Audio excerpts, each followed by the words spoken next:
Hey friends, in this video we're going to be drawing this dinosaur inspired by the illustrator Nelli Suneli.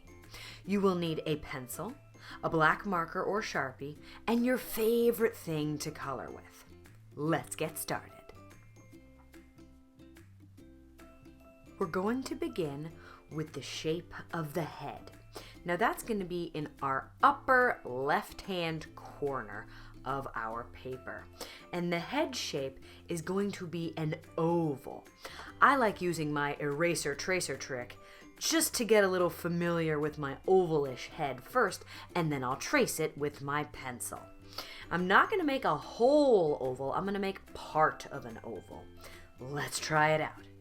Get comfortable, have a nice loose grip on your pencil, and let's see what happens.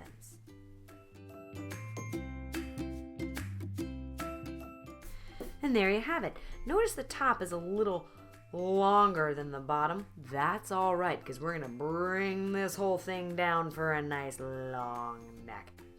I'm going to use my eraser again, just in case I make a mistake. It's easy to wipe away the fuzzies, right? Yeah. All right. I want to stop somewhere near the middle-ish of my page down here. So I'm going to keep one finger close by. I want to see, stop, stop. I like to get ready. You can do that too. Here we go. Good, and I'm going to match that line over here. Awesome, and we can go ahead and trace. Good. Now, we're going to add the back of our dinosaur. It's going to be an arch shape. Here we go. Eraser tracer trick if you're not ready. Here we go.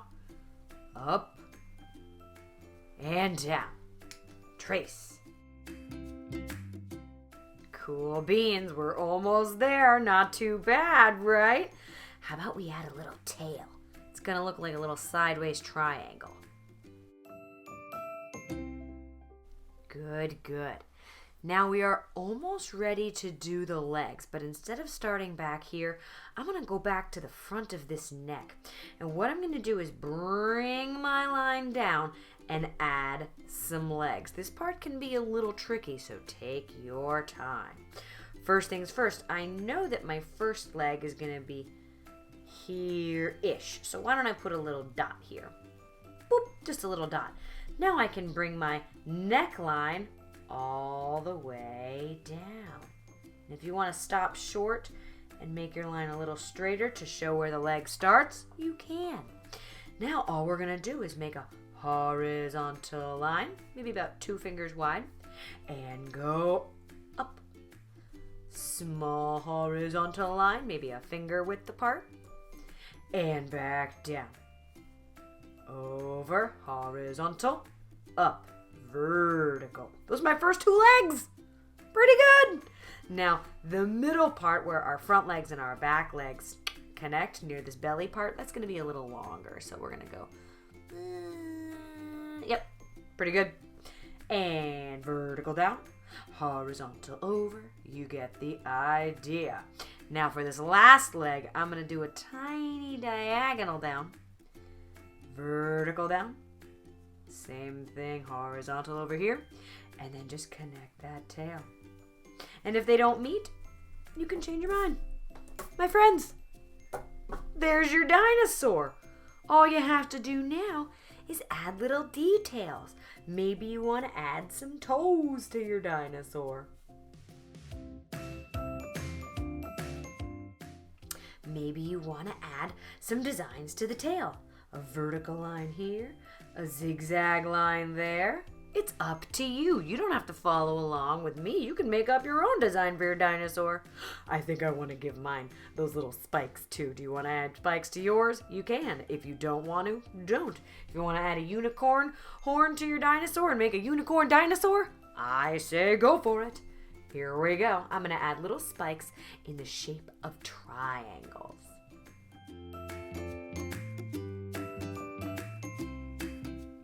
Good. How about we add an eyeball up here? That's going to be a big circle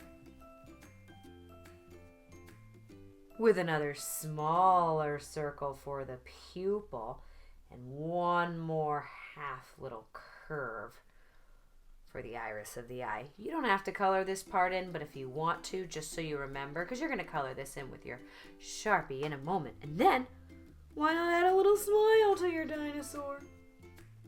Totally allowed. If you want to add eyelashes, if you want to add a rosy cheek, of course you can. Now, the next thing we need is a pattern for our dinosaur and a pattern for our background. You can choose any patterns you like. Is your dinosaur going to have stripes? Is it going to have heart shapes, stars, circles, turtle texture, bird texture, scale texture? It's up to you, my friends.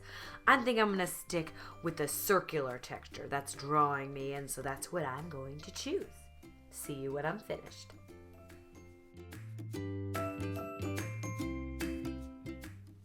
Alrighty, time for the background. I think I'm going to choose clouds again, just like my first example, but think of other things you might want to add.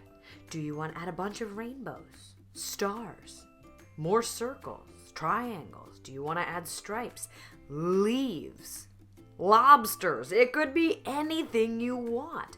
I say, keep it simple, so lobster might not be the best idea. Take your time, and remember, you can draw your patterns straight, sideways, upside down, and backwards. It's up to you.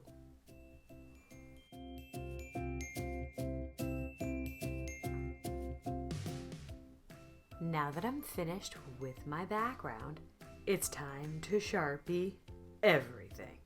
See you when I'm finished.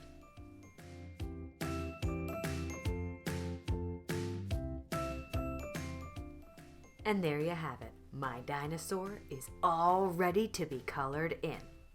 Before you color, consider choosing complementary colors, colors that are opposite each other on the color wheel, like red and green, purple and yellow, or blue and orange. You don't have to, it's just a suggestion. Those colors really make each other pop, pop, pop off the page. Like this one, for example. I chose bluish for my dinosaur and orangish for the spikies on top because I really wanted those to pop, pop, pop.